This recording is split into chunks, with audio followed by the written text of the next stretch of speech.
Today we are talking about the 3 best drills that you can do to develop a kick serve. My personal favorite tips that I think are advantageous for developing this kick serve. Now, kick serve, why am I giving you air quotations, right? Because not everyone is going to have the same amount of kick. We're not all going to develop the Riley Opelka, John Isner kick serve unless you're a 7-footer. Then probably. But for most of us mere mortals, what we're gonna have is a really good topspin serve or maybe a kick serve that breaks the plane. And that really is what a kick serve does, right? It's like the returner, we wanna make sure as they're trying to line up their shot that they're having to change their contact point. And sometimes that's not just moving away from them or moving up. Sometimes it's just the ball hitting the ground. And as the ball hits the ground, it picks up speed and moves faster to the opponent. That's advantageous as well. So, topspin is really, really important because this is what we see not just for a good kick serve, it's what we see on a good second serve as well. Most of the players on tour are hitting a kick serve for a second serve and occasionally putting slice on the ball as well. So let's talk about what differentiates the kick serve from a flat or slice. And it's all about your contact point. So with the contact point, I'm sure if you've watched any kick serve video, you know that the ball needs to be above you or slightly behind you. Right? But let's talk about the swing path a little bit. I think sometimes that's kind of glazed over. But on the swing path, the goal, whether you've got this full pendulum or it's abbreviated, we want to make sure that the elbow is getting away from the body and that the racket has the ability to move back behind you. And then as it's working up, it's just going to catch the ball much earlier than it would on, say, a traditional flat serve where your arm would be extended. Your arm is still going to be in the act of straightening out from the elbow up to extension on a kick serve. So a great way to practice that is first just choke up on the racket. You want to make sure that you're holding up on the throat and then get the ball in the palm of your hand. So this is exercise 1.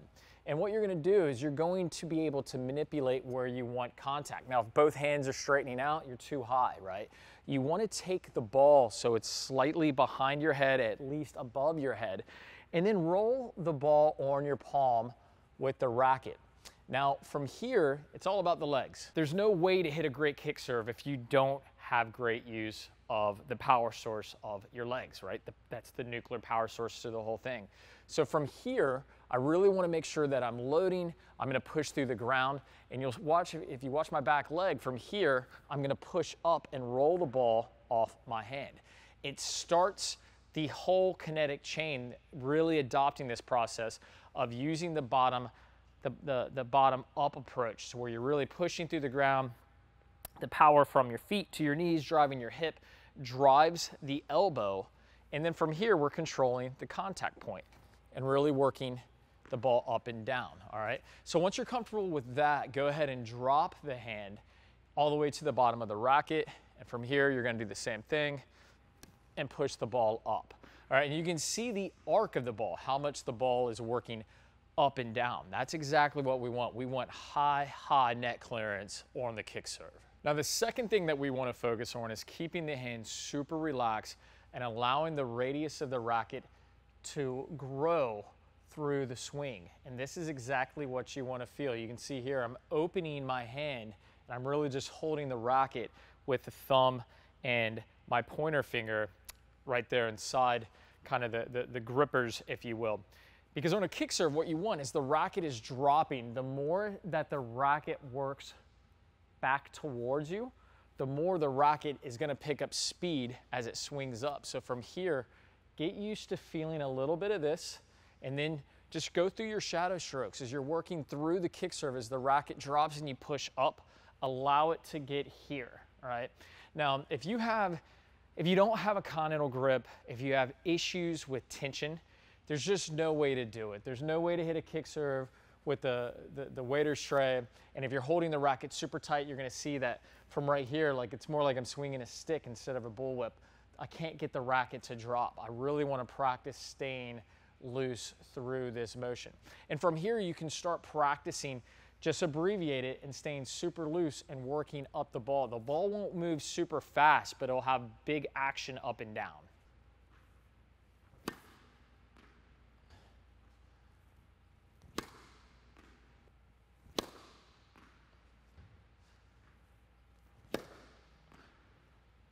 So there, just starting abbreviated, making sure the focus on keeping the hand loose, getting the elbow back behind you, and really focus on getting the racket working loose so it's moving not just into the racket drop, but as it starts to drop, it actually comes back towards your dominant side as well, and then swinging out to the court. Now in those demos, you probably noticed two things. One, I'm kicking my right foot out parallel to the baseline quite a bit. And then two, I'm stopping the contact point up here, all right? And that brings us to the third tip. And it's about learning to stay sideways much longer than you're used to.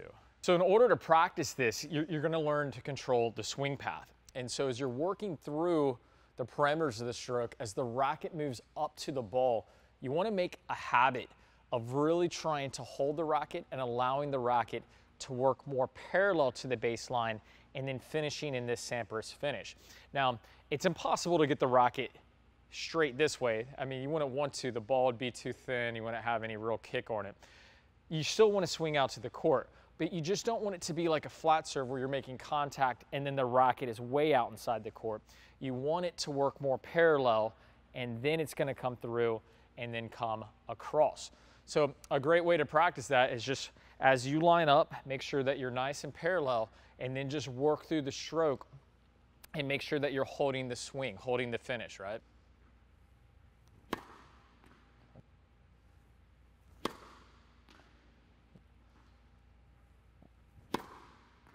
All right, and just a little bonus, if you're trying to learn to swing up on the ball, swinging from the knees is a good exercise. Just make sure, like if you're a coach and you're working with a student, have something for their knees, you know. I think it's much easier to keep one foot up and then one foot down.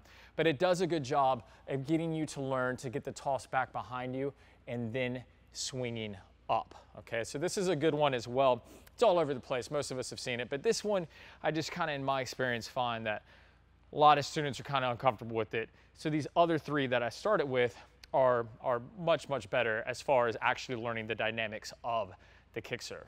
Once you have a feel for these three things, it's time to put it all together. But just remember, if you can't do it slow, you can't do it fast. Have progressions, have these regressions. Be okay going back to just where you want the contact to be, and then get used to kind of swinging more parallel. But again, keeping the hand loose is going to be absolutely critical. Now, where you toss the ball and how you toss the ball is going to impact the serve. I know I'm going to get questions on this, so I'll cover it quickly. You can toss parallel to the baseline and allow it to list behind you, and that's just simply having your thumb move this way. You can also go more one o'clock and then allow the ball to work this way. It's personal preference. They both work really, really well.